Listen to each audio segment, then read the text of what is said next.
So now that we've developed the three different kinds of collision detection, and there are many more, I don't want to intimate that we're limited to just these three formats.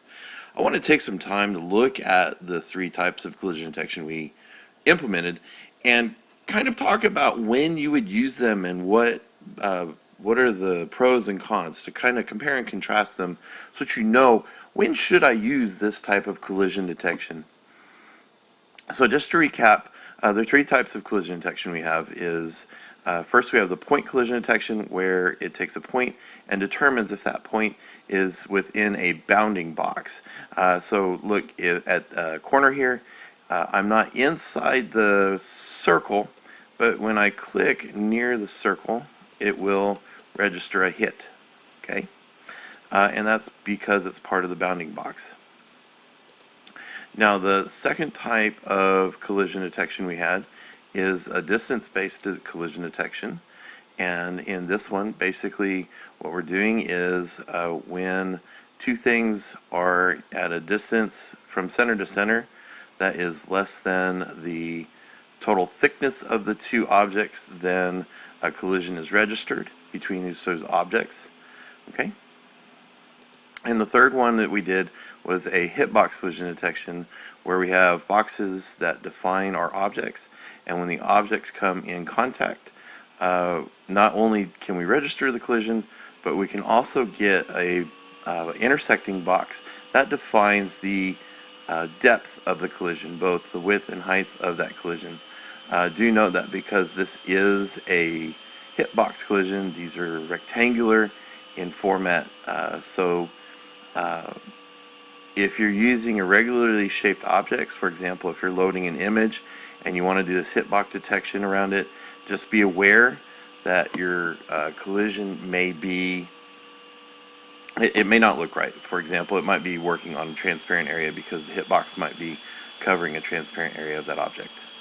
Okay, so those are the three basic kinds of collision detection that we implemented.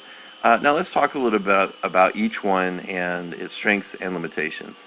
So the first one we're going to talk about is the point collision. Okay, the point collision, this is a really nice one because it's super easy to implement. All you got to do, it works on hitboxes, so it has one main hitbox for your object that is your target, and it's basically asking, is my point within the hitbox for that object? Okay, so it's just an XY coordinate. It's really easy to do. If your language doesn't implement it, in this case, this program is in Python and the rectangle class does implement that. Java also has a rectangle class that implements if a rectangle collides with a point.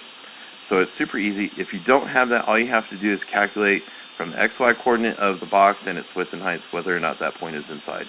It's a very simple mathematical algorithm.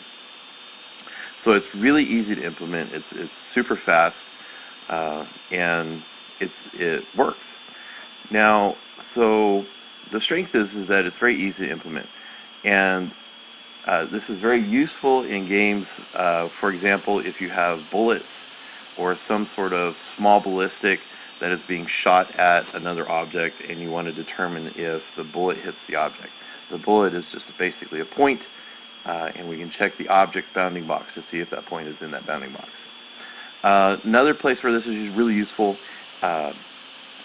is if you're creating your own graphical user interface. Boxes or buttons are naturally rectangles, therefore it's only natural for that to have a point collision where you put the mouse on top of the box, you click it, and that will give you an example of, or it will register as an action.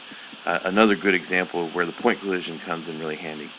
And as I'm developing this, my students, some of my students are working on making a game that's a fighter game where you have two characters on the screen and they box with each other.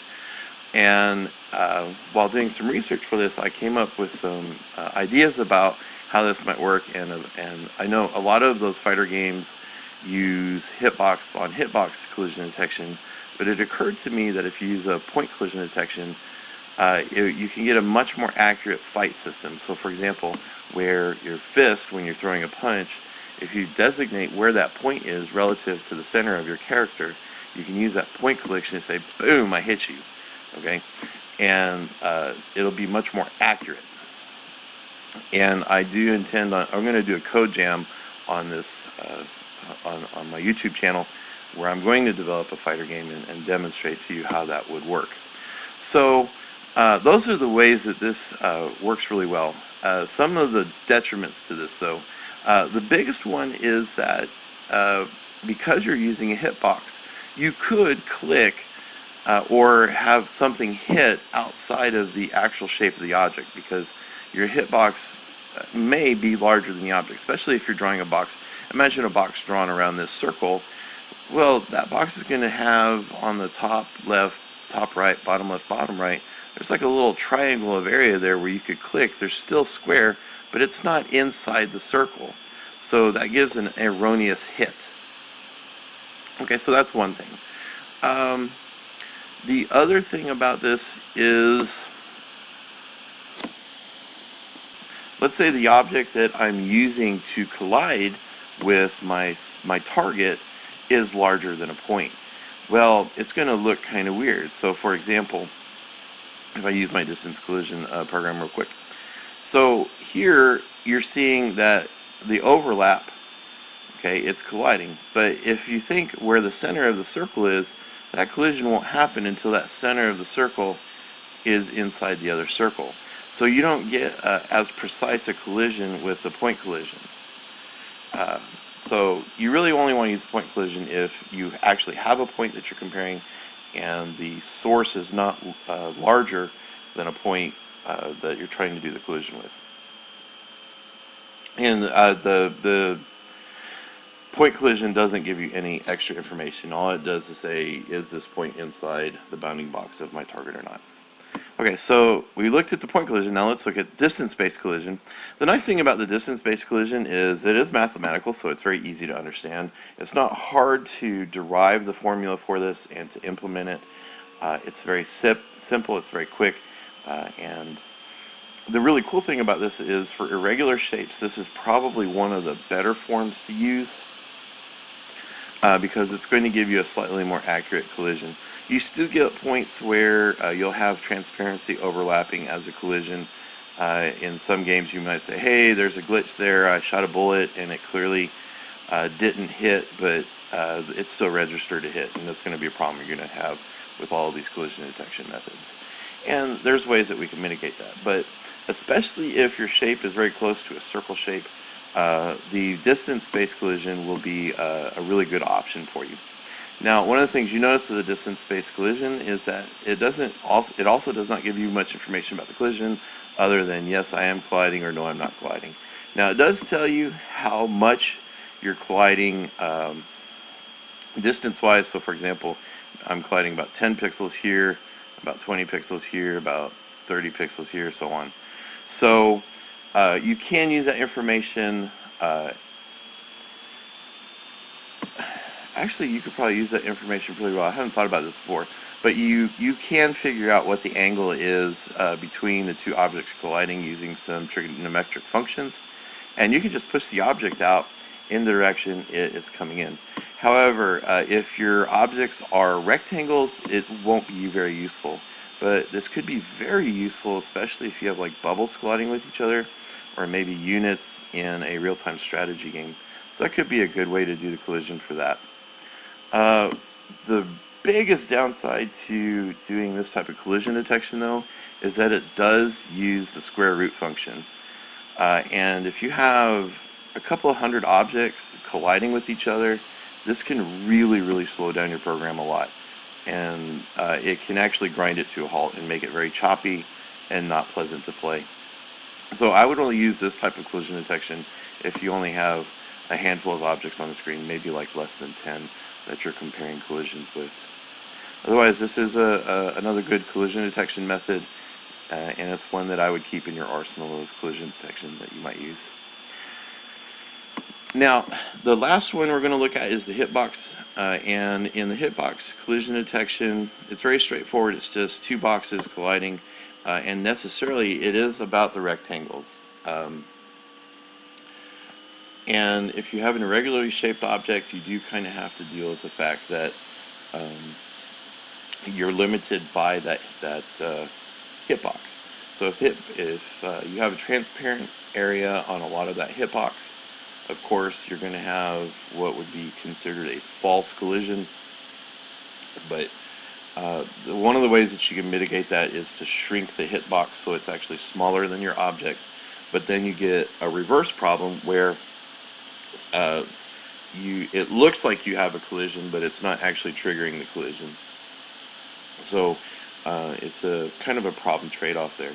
Now, like I said, when we have this intersection point, that red square there, we can tell which way we need to push the object out if we wanted to have a flush collision. So for example, if I wanted this to be an obstacle, I could force my source to stop at the edge of the obstacle.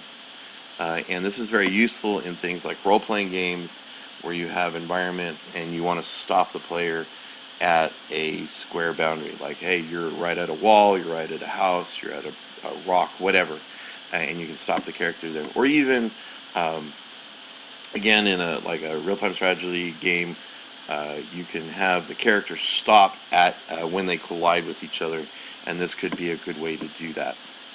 Now, there's an interesting side effect, and again, I do plan on doing a video on this in the future, specifically using the hitbox collision detection, because when you do the collision detection for this, there is a really interesting side effect.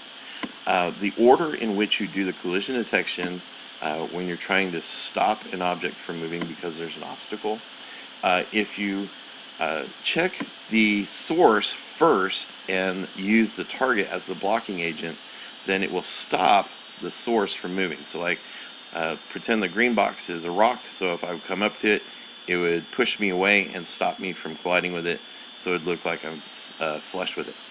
But if I flip the order of the collision detection and say I'm checking the collision detection on the target first, that gives me this really neat aspect where I can actually push the other object, because the source, or maybe my player, becomes the object that is immovable in this collision. So if I collide this much into the square, that green square will move to the left that many pixels. So I can actually push this target over on the screen. This is a really neat effect of this type of collision detection, and I think I'm going to show you in a future video how we can actually apply that. And again, it is a really neat aspect. Again, the biggest downside to using the hitbox collision detection, one, it actually can be kind of slow because it is doing a lot of calculations, determining if each of those points is within each other rectangle. And if you have a considerable number of them, this can be a very slow process to implement, especially if you have dozens or hundreds of objects on the screen that you need to do collision detection with. The other thing is that the hitbox collision detection is imprecise, so the size of the hitbox matters. You can have the transparent areas colliding too often, or if you make the hitbox too small, you may actually have areas of your object that visually look like they're colliding, but won't register collision because of that hitbox. So I just wanted to compare these so that you have an idea of when you would use them, and I want you to take that knowledge and I want you to think about it. Think about projects where you can implement these things, how you would use them, and I want you to go out there, practice with this stuff, have fun, and thank you for watching.